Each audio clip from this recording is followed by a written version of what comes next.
The Lord be with you. A reading from the Holy Gospel according to Matthew. Jesus took Peter, James, and his brother John and led them up a high mountain by themselves. And he transfigured before them. His face shone like the sun, and his clothes became white as light. And behold, Moses and Elijah appeared to them, conversing with him. Then Peter said to Jesus in reply, "Lord, it is good that we are here.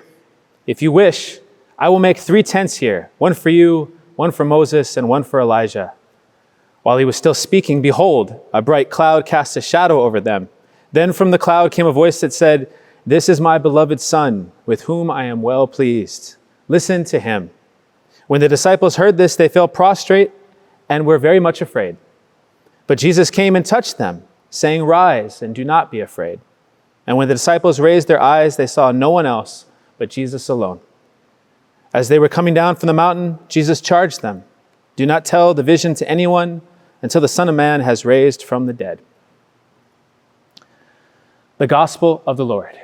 Praise to you, Lord Jesus Christ. Some of you might know, or if you're new to our parish, good for you to know, that we have this group of young people that meets every single Wednesday night for a Bible study. And it's an opportunity for people to meet each other, to check in, and also really dig into the scriptures. And we always go over the Sunday reading. So we went over the Transfiguration of the Lord this last Wednesday in preparation for today. And at the beginning of this Bible study, we always ask a question to kind of break the ice and to prepare us to open up the Bible.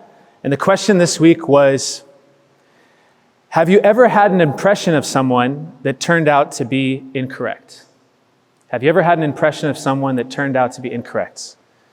Have you ever met someone where you're like, I like this person, then you end up kind of not liking them? Or somebody said, I don't really like this person, and then you ended up really becoming friends with that person. And we were going around sharing stories, and something started to happen in me and in my mind where I realized I don't have a story. I'm like, why don't I have a story? And then I actually said to myself, because I'm always right about people. I'm always right. If someone strikes me as a bad person, well, I'm right. I'm right. And if someone strikes me as a good person, I'm always right. I always get it right. Always. Always get it right. Now, if that sounds arrogant, it's because it is. It's very arrogant. But I was thinking that. And I realized it, and as this week has gone on, I realized how incorrect that might be. There might be something there worth looking at, something worth reflecting upon, of why I always assume that I'm right, or think that my first impression or my impression of someone tells me the entirety of who that person is, based off of a small bit of information. I don't feel too bad though, because I know I'm not alone in this. I know that other people do exactly the same thing. And actually, I read a study that said, we size up people, we come to conclusions about who's in front of us within 7 seconds of meeting them. 7 seconds! If I am the only one who thinks that's crazy, then I don't know what to do, okay? We should think that's crazy. 7 seconds of meeting people, and we come to quick conclusions about who they are.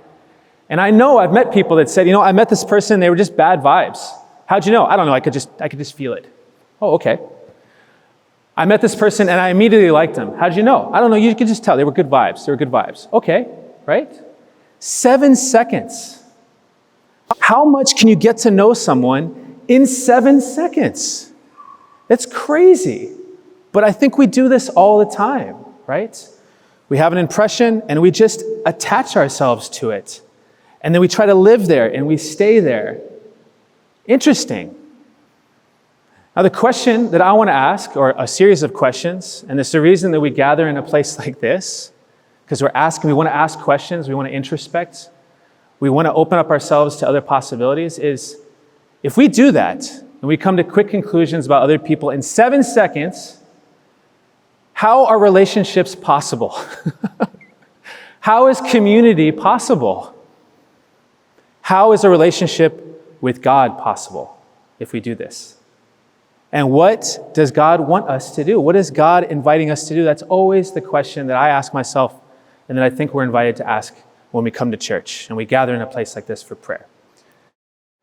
Today we celebrate the transfiguration of the Lord, and it's the story about how Jesus reveals himself to be transcendent, to be glorious, to be bigger than we could possibly imagine. And it's a story about Jesus, but it's also a story about Peter. It's about how Peter responds to this. And Peter goes off of an impression really quick, really quick. Jesus takes Peter and the other disciples up to the top of this mountain, and Jesus immediately shows himself in all this glory. His face is shining like the sun. His clothes are whiter than this, right? Like snow. And then he's standing among two other figures that are the greatest figures in the Hebrew Scriptures, in the Old Testament. Elijah, who is the greatest of all the prophets, and Moses, who received the Ten Commandments. This is a big deal. And what does Peter do? Peter's like, this is it, right here. 7 seconds, right here. Let's build some tents. Let's stay right here. And what's so interesting about this is how the tone changes immediately. This cloud comes out of nowhere. A shadow is cast. This booming voice comes from the sky, and it scares them half to death. It's almost as if God is saying to them, no, you're not going to build a tent. There's something more that I want to show you. There's something more I want to show you. And what happens after this? When they raise their eyes from being afraid, it's just Jesus. Without all of the glory, without all of that stuff, it's just Jesus. And after this, they're going to go down the mountain, because what's down the mountain? The hardest parts about following Jesus. Not just the glory, not just the incredible spectacle, but the hardest parts about who Jesus is. They're going to see Jesus struggle. They're going to see Jesus be misunderstood. They're going to see Jesus cry. They're going to see Jesus be rejected, persecuted, arrested, then put to death. All of the hardest parts. That's all part of who Jesus is. All of it. And then including the resurrection. It's all part of who Jesus is. Not just Jesus on top of the mountain, not just this one impression of him, but all of it. God wants Peter to know Jesus in his entirety. It's really easy for us to attach ourselves to one thing, a single impression we have of someone, a single experience. Why do we do that? I think it might be because if we attach ourselves to this one thing, it gives us some sort of sense of security. It gives us some sort of safety. It's like if I stay right here and just say, this is what I know, then I'll be safe. It will help me navigate the world. It will help me know who I am and everyone else. If I can come to easy conclusions, then I'll know how to live my life in a way where I know what hurts me and what doesn't hurt me. And what happens in the midst of this? It gets in the way of us actually encountering one another. Because that first impression for Peter got in the way of him actually encountering Jesus. And thank God, God just kind of smacked it out of his hands. You're not going to build a tent here. You're not going to build a tent here. I want you to know me in the entirety of who I am. You know, when I think of my time here at the parish, 4.5 years, almost 5, the main thing that I've dealt with is struggling with first impressions, coming to easy conclusions about the people that come to this church, about this community and who it is and what it is, and about who and what Hollywood is. And trying to find a place of safety and say, okay, as long as I stay here, I'll know how to be a good priest. I'll know how to be a good person. I'll know how to navigate this. And really feeling the challenge and the invitation of God to go beyond that, to let go of that, to give second and third and fourth and 100th chances, to open up myself to be surprised,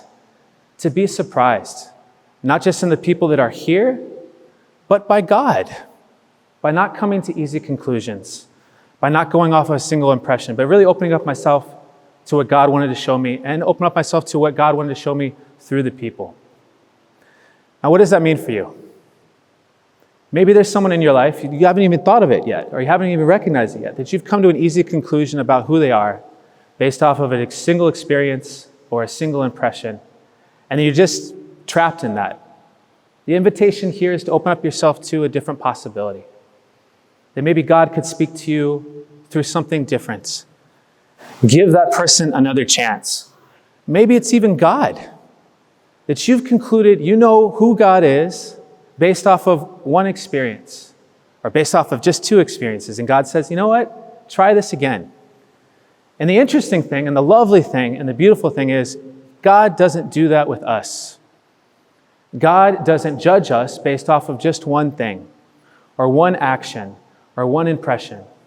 God reaches out to us the way that Jesus reached out to Peter and the other disciples and says, I know you. I know what you're capable of. I know some of the things you've done that you're not proud of, and I love you, and I love you.